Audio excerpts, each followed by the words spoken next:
Hey everyone, and welcome to RUBIN'S Mind Lab, where we break down the latest research into what it really means. Ever wondered why sometimes even though you feel like you are giving it your all, your muscles might not be as strong as they could be? Or why a different kind of discomfort might actually make you push harder? Well, this new study dives deep into that very question, exploring how different types of pain affect our physical performance. So imagine this. Scientists are curious about how pain impacts our ability to produce force. We're talking about how much strength we can exert when we're trying to do something physical, like squeezing a grip. They know that pain can be a big distraction, and it often makes tasks feel harder. But what happens when you are trying to perform at a specific level of effort? And you introduce different kinds of pain? Do you back off or does something else happen?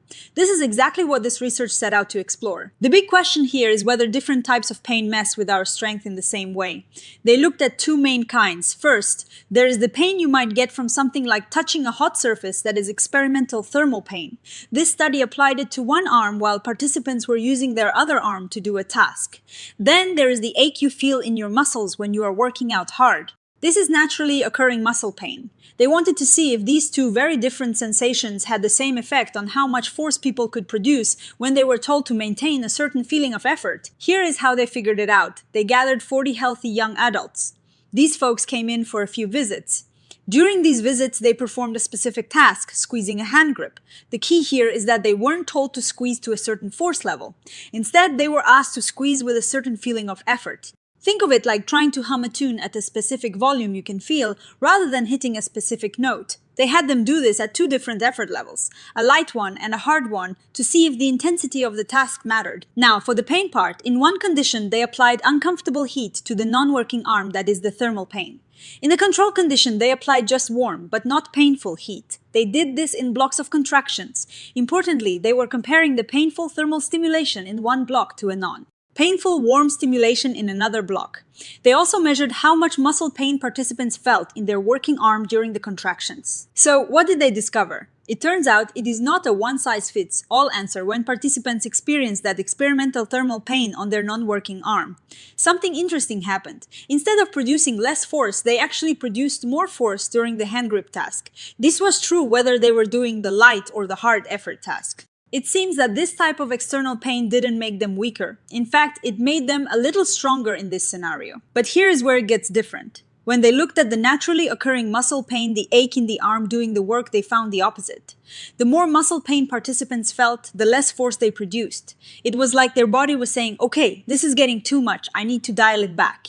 This effect was quite consistent and suggests that the pain that comes from the muscles you are actually using has a more direct inhibitory effect on your strength. Now, what does this all mean? The researchers are suggesting that the type of pain really matters when it comes to how it affects our physical performance. When you are feeling pain from an external source, like the heat on your arm, and you are also trying to maintain a certain level of perceived effort, your body might actually ramp up production. This is a bit counterintuitive to the common idea that pain always makes you weaker. They speculate that maybe, in this specific setup, increasing force could be a way to distract from the pain, or perhaps it is a more complex interaction with how we perceive effort when dealing with different sensations. The thermal pain might be acting more like a sensory distraction.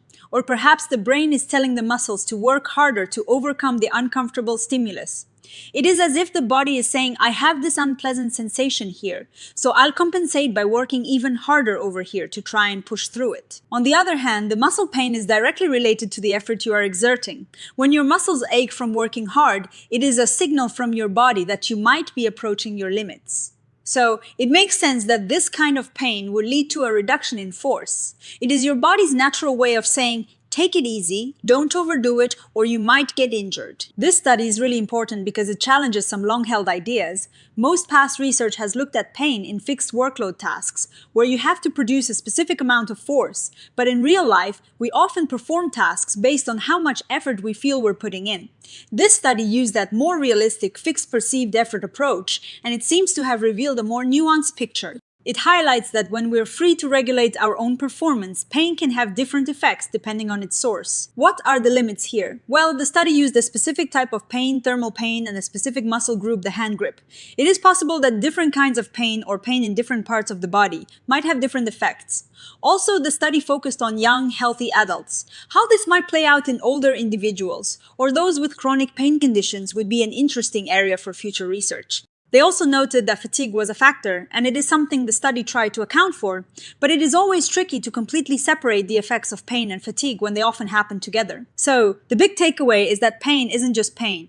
Its origin and nature can dramatically change how it influences our physical capabilities, especially when we're in control of our effort. This research opens up a fantastic new avenue for understanding how our bodies and minds work together to manage discomfort and push our limits. It really makes you think about how we perceive pain and effort in our everyday lives. And that is it for today's dive into the fascinating world of psychology. If you enjoyed this breakdown and want to keep uncovering the secrets of the mind, be sure to hit that like button, leave a comment with your thoughts, and subscribe to RUBIN'S Mind Lab. We'll see you next time.